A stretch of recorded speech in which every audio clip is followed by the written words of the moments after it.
Assalamualaikum warahmatullahi wabarakatuh. Bismillah, alhamdulillah, assalatu wassalamu ala rasulillah Sayyidina wa maulana Muhammad ibn Abdillah la nabiyya ba'dah wa ala alihi wa man tabi'ah minat dunya ilal qiyamah. La haula wa la quwata illa billah, amma ba'du. Hadirin ma'asyiral muslimin hafizakumullah. Pagi ini akan kami jelaskan tentang mengisi waktu kosong dengan ibadah. Karena waktu adalah merupakan modal utama untuk beramal soleh. Walaupun punya keinginan yang kuat untuk beramal soleh, jika sudah tidak ada waktu, dia tidak akan berhasil. Maka jangan sampai ada waktu yang berlalu tanpa menghasilkan amal soleh. Dinasihatkan dalam bentuk syair. Man lalahu suglun bitun yatarikan dunya lahum fama balu dhalikam yabtula wa bi khidmatir rabbil aliyyi tana'uma bi sholatihi wa tilawatin mutasaghila. Man lalahu suglun, bagi orang yang sudah tidak memiliki kesibukan di dunia dengan dunia, tarikan ia meninggalkan dunia lahum, dunia baginya. Fama balu dzalika yabtula, maka hendaklah waktu kosongnya itu jangan disia-siakan. Jadi bagi orang yang sudah tidak memiliki kesibukan dunia, bahkan sudah meninggalkan kesibukan dunia karena sudah selesai masa baktinya, sudah pensiun, jangan kemudian waktu yang ada itu dianggap waktu yang nganggur, terus sia-sia, itu jangan. Tapi hendaklah waktu itu justru dijadikan kesempatan untuk meningkatkan amal soleh. Yang disebut orang nganggur itu bukan orang yang tidak kerja, Pak. Orang yang nganggur itu adalah orang yang waktunya tidak menghasilkan amal soleh. Itu namanya orang nganggur. Kalau waktunya itu menghasilkan amal soleh, berarti dia orang yang kerja. Kerja untuk siapa? Ya kerja untuk Allah. Wong kita ini hambanya Allah. Kita ini bukan sekedar abdi negara, kita itu abdi Allah. Maka setiap waktu yang ada harus dipakai untuk mengabdi kepada Allah. Bagaimana caranya? Fa bi khidmatir rabbil aliyyi tana'uma. Hendaklah orang itu bersenang-senang dengan mengabdi kepada Tuhannya yang maha tinggi. Jadi kesempatan waktu yang ada, karena sekarang sudah tidak ada kesibukan kerja, maka gunakanlah itu semua untuk bersenang-senang bersama Allah. Caranya bisolatihi, dengan banyak melaksanakan sholat sunnah. Atau kalau kemudian capek sholat sunnah, watilawatin, dengan membaca Al-Quran. Mutasagila, serta menyibukkan diri dengan aneka macam amal soleh. Jadi silahkan milih berbagai macam jenis amal soleh yang bisa dilakukan. Yang penting jangan sampai waktu berlalu tanpa menghasilkan amal soleh. Wa idza samatu fi sholati ta'arodot, dan jika dia telah capek melaksanakan sholat sunnah, fatlul qur'ana, maka hendaklah kemudian dia beralih membaca Al-Quran. Jadi aktivitas hamba Allah itu dari satu amal soleh ke amal soleh yang lainnya. Walaupun bentuk amal solehnya beda-beda, tapi tetaplah semuanya itu bernilaikan amal soleh. Dimulai dari sholat sunnah capek, ganti baca Quran. Kemudian kalau baca Quran juga sudah bosan, capek, ganti lagi dengan mungkin membaca tafsirnya atau mengkaji ilmu-ilmu yang lain. Nah, itu namanya orang yang aktif, aktif melaksanakan tugasnya sebagai hamba, yaitu waktu-waktunya diisi untuk ibadah kepada Allah. Wa idza saimta, dan bila kalian telah jenuh tilawatan membaca Quran, Fangzil ila dzikri biqalbil wal lisani. Maka pindahlah untuk melakukan zikir, baik zikir dengan hati maupun dengan lisan. Mukammila dengan sempurna. Jadi kalau misalkan habis sholat baca Quran capek, zikir. Nah, zikir ini ibadah yang sangat fleksibel, bisa dilakukan sambil apa saja. Sehingga Bapak misalnya sambil olahraga, hatinya sambil zikir. Sambil jalan-jalan, hatinya sambil berzikir. Sambil bersepeda, setiap kayuan kakinya itu bersamaan dengan zikir. Begitu. Ya. Sehingga tidak ada waktu yang berlalu tanpa menghasilkan amal soleh. Setiap detik, setiap tarikan nafas, usahakan bernilaikan ibadah. Nah, ibadah yang paling fleksibel bisa dilakukan sambil apa saja, di mana saja, itu adalah zikrullah. Sehingga nanti sewaktu-waktu detak jantungnya itu berhenti, sewaktu-waktu nafasnya itu berhentinya dalam keadaan zikir. Sumadzuron bil qalbi. Kalau kemudian zikir dengan lisan sudah capek, cukup zikir dengan hati saja. Jadi tingkatan orang berzikir itu pertama lisannya. Ya, lisannya menyebut-nyebut kalimah thayyibah, menyebut-nyebut Allah, tapi hatinya tidak ingat. Itu udah bagus. Daripada hatinya nggak ingat, lisannya juga tidak menyebut. Pertama, rutinkan dulu lisannya menyebut-nyebut Allah. Nanti lama-lama bersamaan dengan lisannya menyebut nama Allah itu, hatinya ingat Allah. Gitu. Terus lama-lama nanti lisannya sudah nggak nyebut, hatinya tetap ingat. Bahkan pada tingkatan selanjutnya nanti seluruh anggota tubuhnya itu berzikir. Ya, kulitnya berzikir, dagingnya berzikir, tulangnya berzikir, rambutnya berzikir. Ya. Darahnya pun ikut berzikir. Itu kalau zikirnya sudah menyatu. Wa huwa muraqabah. Ketika seorang hatinya selalu mengingat Allah, dia akan sadar bahwa dirinya itu selalu diawasi oleh Allah. Nah, jadi ketika kita ibadah kepada Allah itu antak buddha ka'annaka tarahu. Nah, beribadahlah kalian kepada Allah seakan-akan kalian melihat Allah. Fa ilam takun tarahu, kalau kalian belum bisa melihat Allah, minimal ada kesadaran fa innahu yaraka. Maka sungguhnya Allah itu melihat kalian. Itu namanya muraqabah. Orang yang selalu sadar bahwa dirinya itu sedang dipantau, diawasi oleh Allah.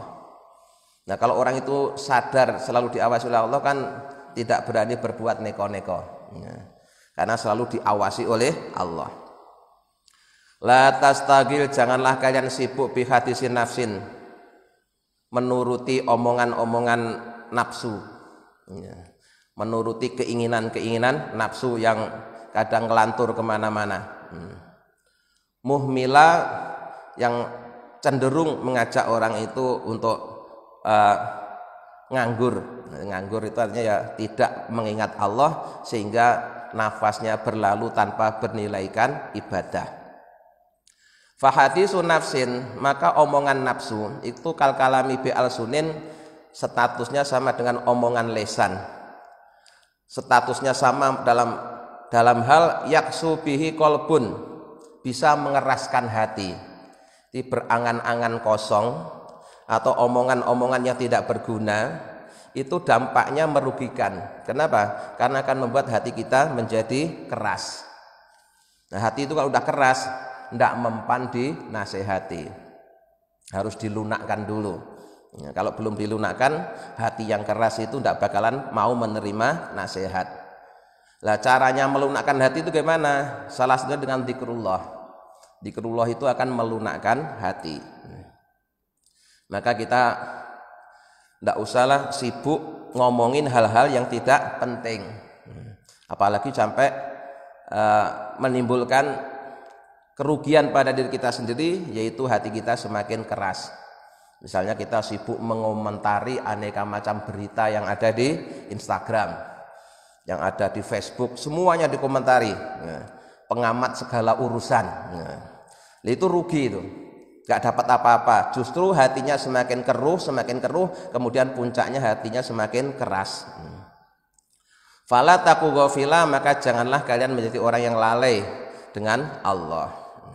Itu syairnya. Sekarang penjelasannya. Yakni anaman kana laisa lau suhlun, sesungguhnya orang yang sudah tidak memiliki kesibukan fitunya di dunia, misalnya sudah pensiun gitu ya. Wa kana tarikah, dan dia telah meninggalkan dunia li ahliya untuk ahlinya. Falaisa sa'nuhu ayyakuna battolan, maka janganlah kemudian dia menyia-nyiakan waktunya.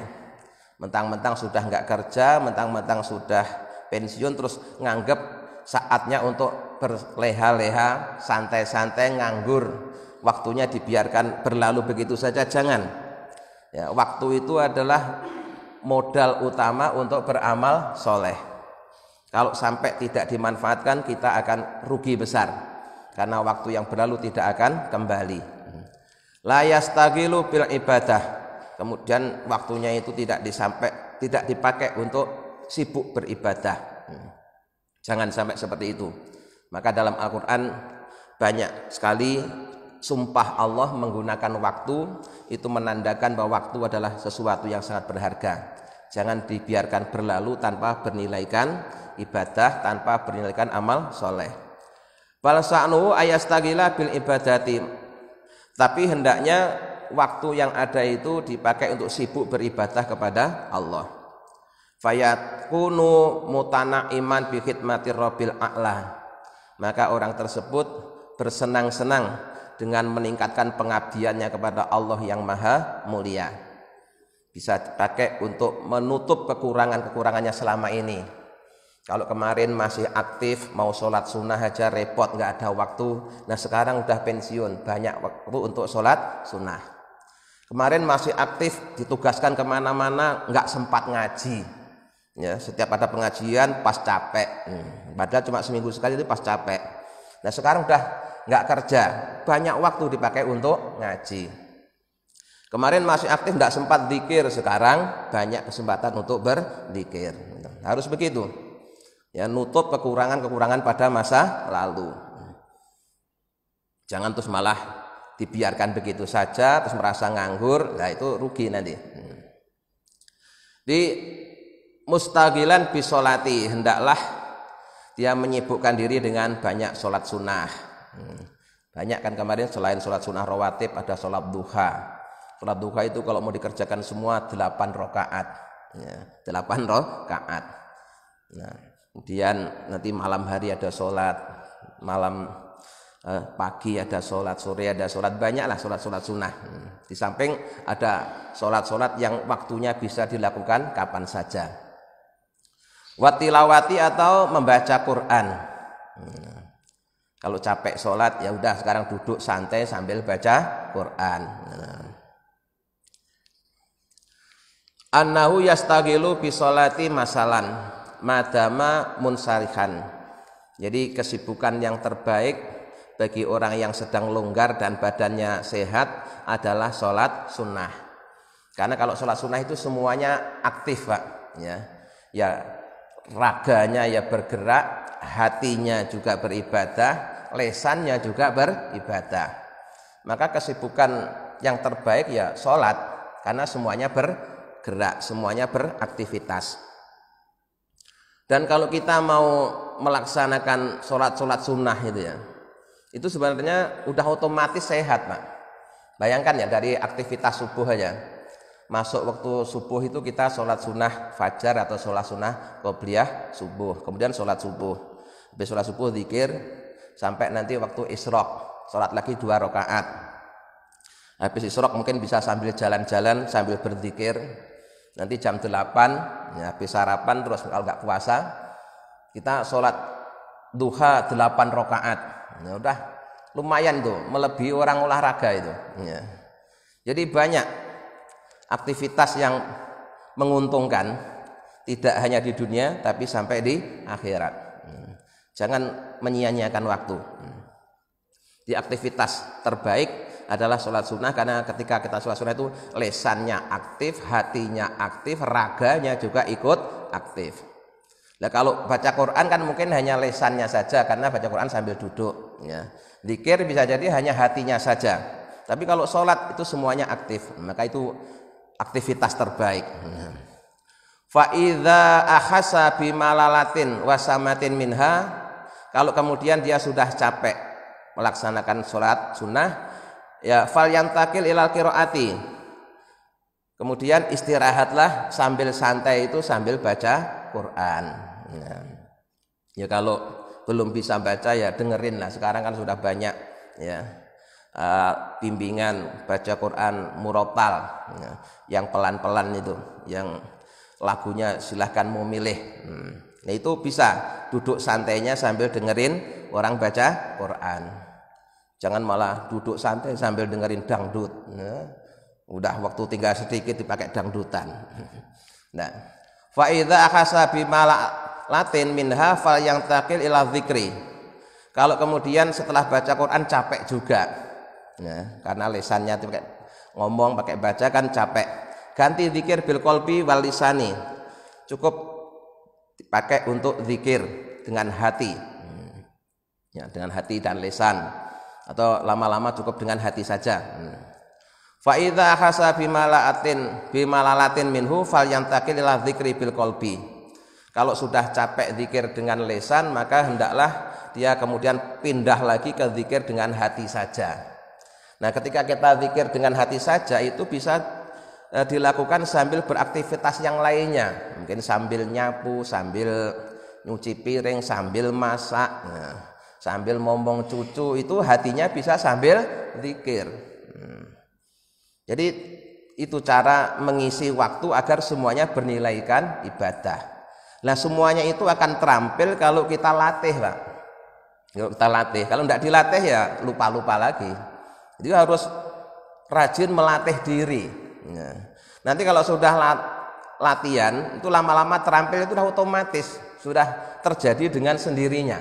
Nah, sehingga walaupun lahirinya beraktivitas macam-macam, tapi hatinya itu selalu zikir, selalu mengingat Allah. Nah, semuanya itu bisa karena dilatih. Nah, karena biasa ya, bisa karena biasa. Dibiasakan dulu, dipaksa untuk biasa. Nanti lama-lama benar-benar menjadi kebiasaan yang otomatis. Wa huwa muraqabatul qalbi ma'allahi ta'ala. Nah, zikir dengan hati atau zikir di dalam hati ini terjadi ya, muraqabah. Muraqabah itu tadi itu kesadaran bahwa dirinya itu selalu diawasi oleh Allah. Ka'annahu baina yadai, seakan-akan Allah itu ada di depannya. Sehingga dia tidak berani melanggar larangannya dan akan selalu tunduk dan patuh dengan perintah-perintahnya, karena bayangannya itu Allah ada di depannya. Itu namanya muraqabah. Nah, untuk bisa muraqabah itu ya latihannya tadi itu dimulai dari lesan dulu ya, lesan dengan hati, lama-lama hati saja. Ini lesannya sudah tidak mengucapkan apa-apa tapi hatinya tetap selalu mengingat Allah. Fa in ajaza anil muraqabah, kalau orang itu tidak mampu muraqabah, wa tamlikuhul wasawisu, dan dia telah dikuasai oleh waswas, wa tazakhama, dan telah berdesakan fi batini, di dalam batinnya, apa hadisun nafsi, omongan nafsu, maka solusinya yang terakhir adalah falyanam, maka hendaklah tidur. Ya. Kalau sholat sunnah udah, baca Quran sudah, zikir sudah, ya, muraqabah sudah, kemudian kok di dalam hati kita itu muncul ya berbagai macam omongan yang hanya dalam hati, muncul berbagai macam keinginan, maka untuk menghilangkan itu semua caranya adalah dengan tidur. Nah, tidur aja. Jadi tidur itu juga merupakan cara yang paling efektif menghindari perbuatan maksiat. Ya. Maka kalau naumus shaimi ibadatun, ya, tidurnya orang puasa itu ibadah, itu kenapa? Karena tidur itu cara yang paling efektif menghindarkan diri dari perbuatan maksiat.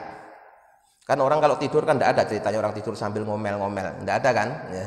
Tidur sambil ngomongin tetangga juga nggak ada, itu namanya belum tidur. Maka tidur itu cara efektif untuk menghindari perbuatan maksiat. Jadi kalau semua sudah dilakukan dan kemudian capek, maka untuk menghindari maksiat cara yang paling efektif adalah tidur. Jadi tidurnya pun juga bernilaikan ibadah. Kenapa? Tidurnya itu dalam rangka meninggalkan larangan. Daripada nggak tidur terus dia berbuat maksiat, maka lebih baik dia tidur. Dengan tidur dia sudah tidak bisa berbuat maksiat. Kalau ada ilmunya tidur aja beribadah. Bukan sekedar tidur menghindari pekerjaan, bukan sekedar tidur bermalas-malasan, tapi tidur dalam rangka menghindari perbuatan maksiat. Fa inna fin naumi salamata. Karena di dalam tidur itu terdapat keselamatan. Selamat dari perbuatan maksiat karena tidur. Nah, qala Sufyanus Tsauri, telah berkata seorang ulama yang bernama Sufyan Tsauri. Sufyan Tsauri ini juga salah satu gurunya Imam Syafi'i. Dan ada Sufyan Tsauri, ada Sufyan bin Uyainah, itu kedua-duanya ulama besar. Karena yujibuhum, adalah sungguh mengagumkan orang banyak. Idza tafarragu, jika mereka nganggur, ayanamu, mereka tidur, tolaban untuk mencari lisalamati pada keselamatan. Jadi Sufyan Tsauri itu mengomentari orang-orang yang cerdas, bahwa perilaku mereka itu sungguh mengagumkan. Kenapa? Ketika mereka nganggur, biasanya orang kalau nganggur terus cenderung akan melakukan perbuatan maksiat. Maka supaya nganggurnya itu tidak melakukan perbuatan maksiat, dia kemudian tidur. Tidurnya itu dalam rangka menghindari perbuatan maksiat. Akhirnya tidurnya menjadikan dia selamat dari perbuatan maksiat. Ini sungguh orang yang cerdas yang seperti itu. Nah, wala yang bagi, dan tidak seyukjanya li talibil akhirati, bagi orang yang mencari kehidupan akhirat, ayastagila, sibuk bil kalami, dengan omongan-omongan yang tidak berguna, wa hadisin nafsi, dan omongan-omongan nafsu. Bagi orang yang ingin hidupnya bahagia di akhirat, tidak pantas dan tidak seyukjanya jika kemudian dia sibuk dengan omongan-omongan yang tidak berguna. Karena omongan tidak berguna itu akan merugikan dirinya sendiri. Karena setiap ucapan yang keluar dari mulut kita nanti akan dimintai pertanggungjawaban oleh Allah. Li'anna kilaihima yaksu bihil qalbu. Karena sesungguhnya omongan yang tidak berguna itu dan omongan nafsu itu keduanya akan mengeraskan hati. Hati kalau sudah keras, sensornya jadi lemah, ya, sehingga tidak bisa menerima isarah-isarah dari Allah. Udah dikasih sinyal itu tidak nyambung. Kenapa? Karena hatinya keras. Nah, kalau hatinya itu lunak, itu ada sinyal dari Allah itu langsung menangkap. Ada isyarah langsung paham. Kenapa? Karena hatinya sinyalnya hidup. Kalau hatinya mati, sinyalnya lemah. Maka enggak mempan. Nah, qala telah berkata sapa Sahlun, Imam Sahal, juga nama seorang ulama, aswaul ma'asi, seburuk-buruk perbuatan maksiat itu hadisun nafsi, adalah omongan nafsu. Jadi seburuk-buruk maksiat itulah omongan nafsu, karena omongan nafsu itu tidak kelihatan. Perbuatan maksiat yang tidak tampak pada lahiriahnya itu adalah perbuatan maksiat yang paling berbahaya, karena memang tidak kelihatan. Kalau kelihatan kan bisa segera ditangani. Nah, ini karena tidak kelihatan itu sulit untuk ditangani. Maka itu termasuk perbuatan yang berbahaya. Nah, jadi sekali lagi bagi kita orang yang beriman tidak ada istilah nganggur, ya, tidak ada istilah nganggur. Kenapa? Karena kita pandai menggunakan waktu, sehingga setiap waktu yang berlalu selalu menghasilkan amal soleh. Nah, yang nganggur itu kalau waktunya berlalu tanpa menghasilkan amal soleh. Nah, soal amal solehnya bisa kita pilih sesuai dengan keahlian kita, sesuai dengan kesibukan kita masing-masing. Jadi bagi yang masih kerja pun juga bisa kan, zikir dengan hatinya bisa, ya, kalau dilatih. ya. Sambil berjualan di pasar, sambil berjualan di toko, sambil kerja, sambil hatinya selalu mengingat Allah, selalu menyebut-nyebut nama Allah. Itu namanya orang yang cerdas, ya. Orang yang pandai memanfaatkan waktunya semuanya untuk beribadah kepada Allah Subhanahu wa taala. Mudah-mudahan dengan bimbingannya kita bisa mengamalkannya. Amin ya rabbal alamin. Allahumma sholli ala sayyidina Muhammad wa sayyidina Muhammad alhamdulillahirabbil alamin. Allahumma inna nas'aluka imanan da'ima yaqinan shadiqa wa qalban khashi'an lisanan dzakira wa rizqan halalan wa ilman nafi'atan salihah. Allahumma ja'alna wa auladana wa dzurriyyatina wa talamidana min ahlil ilmi wa ahlil khair walil ibadah wa la tanayyahu min ahlil jahli wal ma'siyah. Rabbana atina fid dunya hasanah wa fil akhirati hasanah wa qina adzabannar. Subhana rabbika rabbil izzati amma yasifun wa salamun alal mursalin walhamdulillahi rabbil alamin. Assalamualaikum warahmatullahi wabarakatuh.